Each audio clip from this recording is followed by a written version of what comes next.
With your permission, I want to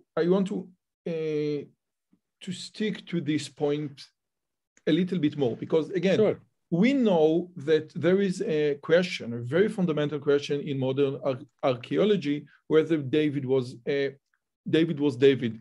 Is there a kingdom that became big after one generation, David and then Solomon?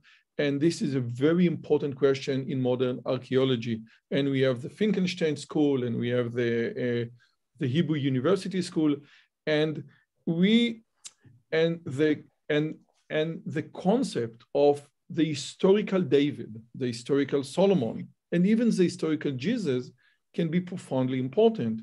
And if you say, listen, I know that Jesus was some guy in Galilee, but from what I know from his writing, from what I know from the stories in the Talmud, from the story in the New Testament, I know that his philosophy, because many secular Jews that watching us right now, or even secular Christians, say, okay, I don't believe that he was actually the Messiah. I don't believe that he was God, but he was the originator, he was the founder of a giant religion, of a giant philosophy.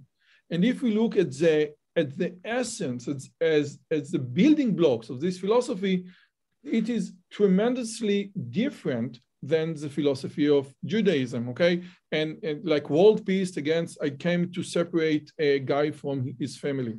So again, it for me boils down again to the question of the historical Jesus. We're dealing with a problem. You're a scientist, you know this. The problem is there's a dearth of evidence. The problem is there's an absence of information because it is inconvenient that not a single non-Christian wrote about Jesus until 112. There are some theories that hold that Josephus, at the end of the first century, wrote a paragraph about Jesus.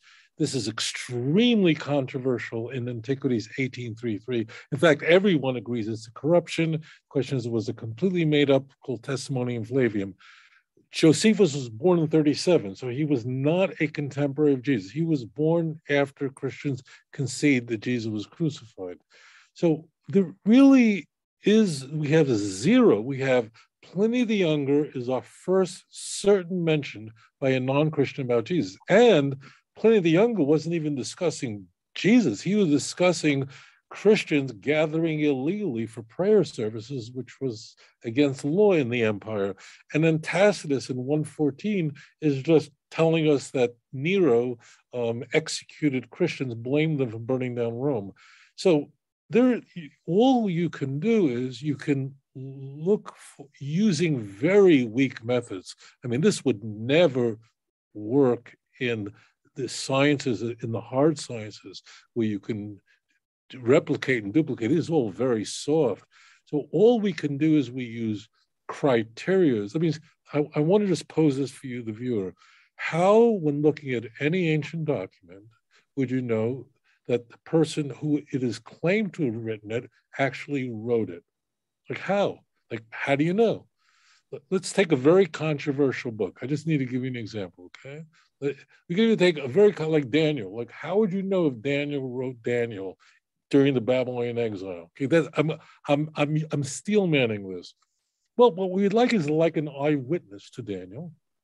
That would be very nice, who spoke about Daniel. We would like a disinterested witness, okay? We actually have that. We have 3 mentions of Daniel in Ezekiel. We also would like someone living about the Maccabee period who says that Daniel lived a long time ago. We have that in 1 Maccabees, chapter 2, verse 55 through 60. We'd like whoever wrote the book of Daniel to be very concerned about issues that would apply 2,500 years ago. That means these are the rigorous methods that we find in Tanakh. In the Christian Bible, what you look for is criteria of embarrassment. Are there things in the New Testament that are embarrassing? You could perhaps say that being executed by crucifixion which was very embarrassing. It was just, that might be satisfying. These are not strong. You definitely could say there was a person named Paul who could not get along with Barnabas, who could not get along with John Mark, who could not get along with Peter, and that's why we have their fights in the New Testament. So that criteria of embarrassment is very, very rigorous, very strong.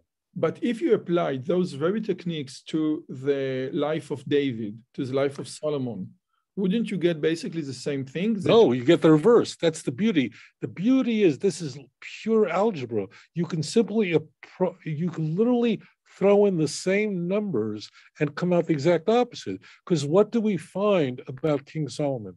All you have to do is read First Kings. Embarrassment, embarrassment, embarrassment. He becomes king, and suddenly he's marrying all these wives, and they bring idolatry. Like, who would write that about, like, our favorite part, King David? Who would put in the most embarrassing event with Bathsheba and Abigail? That's like, someone would invent that. That means we find David committing sins that are so egregious that you or I never did stuff like that. I mean, we're talking about whatever the Chazal, the rabbis have a little explanation to do, but let's just take the plain text. I mean, this person who is King David, incidentally, is mentioned in Tanakh more frequently than anyone else, more than Moses, over 1,000 times.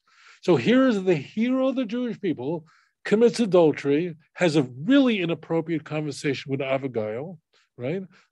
Who he basically commits mass murder, because not only does he have Uriah, a convert to Judaism, who's a really nice guy, but a whole bunch of other people killed. So that's the point. The point is apply the same algorithm, and you have the exact opposite. Now, I don't want to get into the archaeology Taldan. We can if you want to. Finkelstein didn't. But I want to just apply this. That's right. Apply the same methodology. Let's be equal. And we come up with a completely opposite result. You know, there's a joke. It's this old line my Rebbe used to say, that Tanakh was either written by God or was written by an anti-Semite. And again, I want just to strengthen your point. Bat Paro is the savior, the rescue of Moses, and she's like the bat of the daughter of Pharaoh. It's like the daughter of Hitler that saved the Jewish people. Right. On this channel, you will see the authors of these books and many more having great conversations with me. Please subscribe, hit the bell button, and be part of this great community. See you in the next video.